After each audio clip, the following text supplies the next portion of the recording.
shining today. I'm trying to make this darkness go away. I'll paint with colors and I'll sing until... Hi there, welcome back. Today, I'm taking you through a week in my life as a PhD research student in Singapore.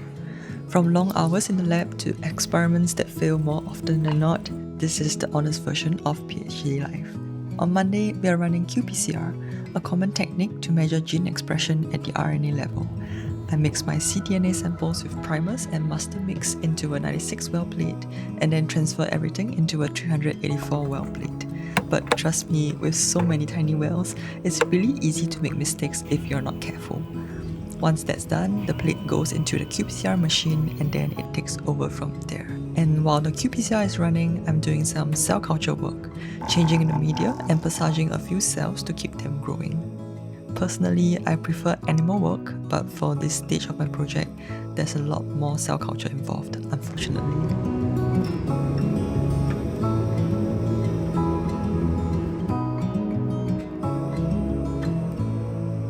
After about 68 minutes, the qPCR run is done.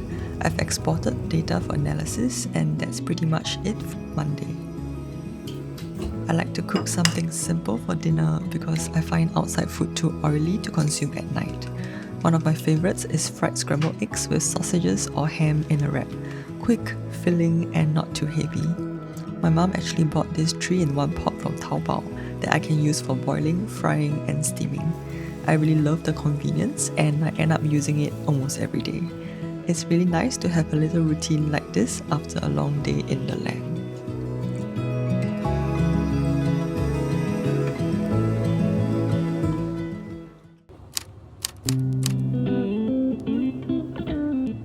Okay, so not really sure why I skipped Tuesday, but yep, it's Wednesday. I'm starting the day by changing media for my cells. This is part of lentivirus packaging. I transfected relevant plasmids into 293FT cells yesterday so they can start producing the virus I need. But before I collect the virus tomorrow, I have to give them fresh media today to keep them happy. Next, I'm converting RNA into cDNA for qPCR again. I just mix the reagents and pop the tubes into the PCR machine. Then it does the rest. That's my blood vessel too small. 不可以卷。Before lunch, I went to take part in a COVID study I signed up for a few years ago. This is actually my 4th year with them, and today's visit was just a quick blood draw. 我感觉差不多。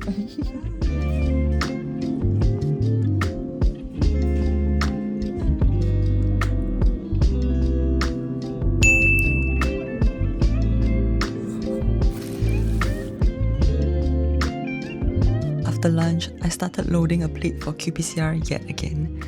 I used this centrifuge to spin everything down to the bottom of the wells before placing the plate into the qPCR machine to start the run.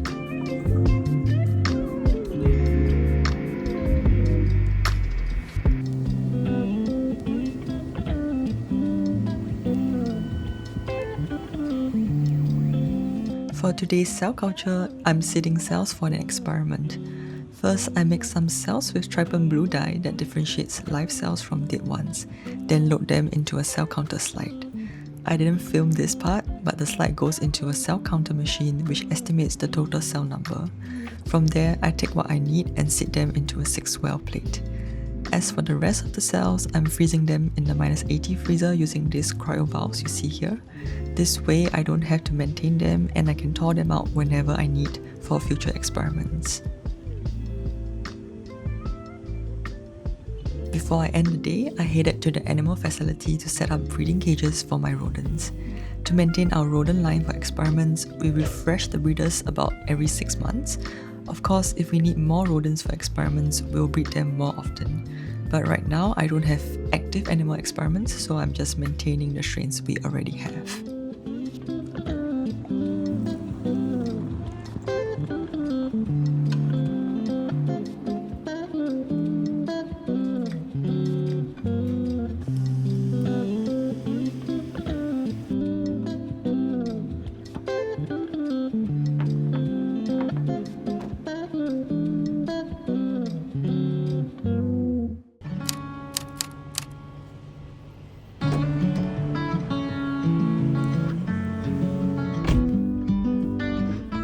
Thursday is a pretty chill day. I don't have too much on my plate. In the morning, I collected the lentivirus that the 293 FT cells produced and replaced the media so I can collect another batch tomorrow. The virus is actually in the cell media I'm collecting here. You can't see it, but it's there.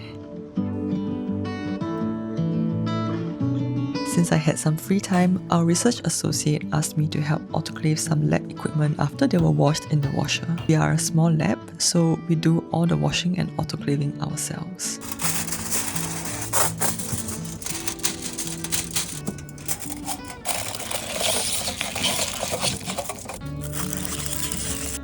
After cleaning the bottles and flasks, we put them in the autoclave, a machine that uses steam under pressure to kill contaminants and sterilize everything.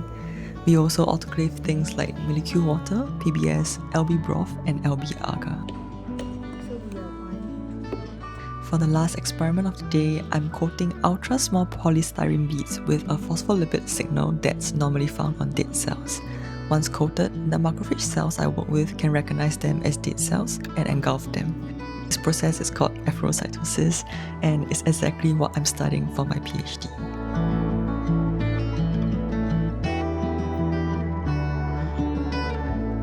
And that's a wrap for Thursday.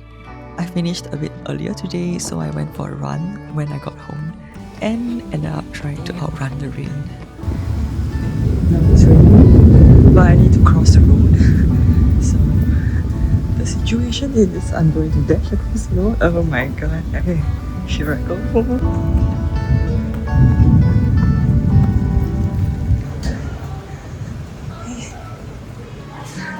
Okay, I made it back.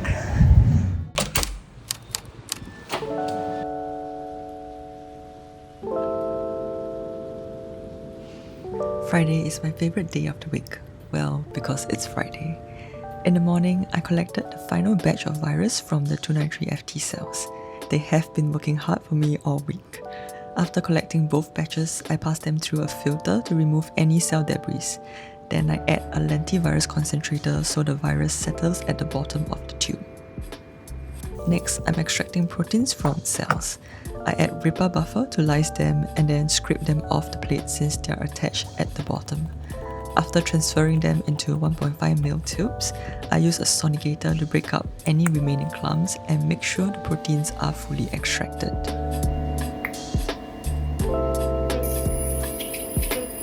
Then I do a BCA assay which tells me how much protein is in each sample. This way, I can use the same amount for every sample when I run Western blot.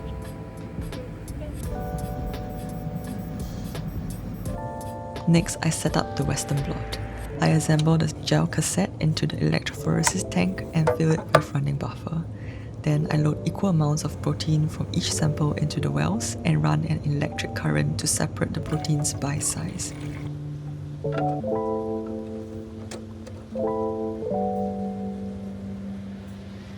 After that, I transfer the proteins onto a membrane, which I can probe with antibodies to detect the specific proteins I'm interested in. Western blot is another commonly used lab technique. It lets me detect specific proteins using antibodies so I can see which proteins are present and how much of them there is in each sample. And that's a wrap for Friday. I felt like having some Korean soup for dinner, so I made my own using a spicy seafood pre-made broth and added whatever ingredients I liked: mushrooms, cabbage, glass noodles, and beef slices.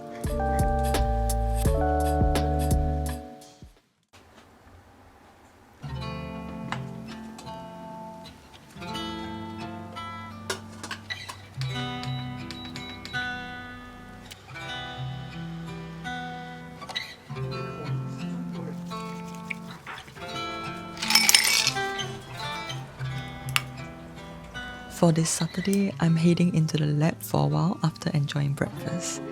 I really love the peace and quiet of having breakfast on a weekend. I usually try not to go into the lab on weekends, but at the same time, I want to push my project forward so I can graduate on time. Lately, my project has been stuck for almost 3 months with literally no progress, because I have been proving my own hypothesis wrong again and again. Hopefully, things take a better turn from here. Hang in there, everyone. Slow progress is still progress, and I'll see you in the next video. Bye.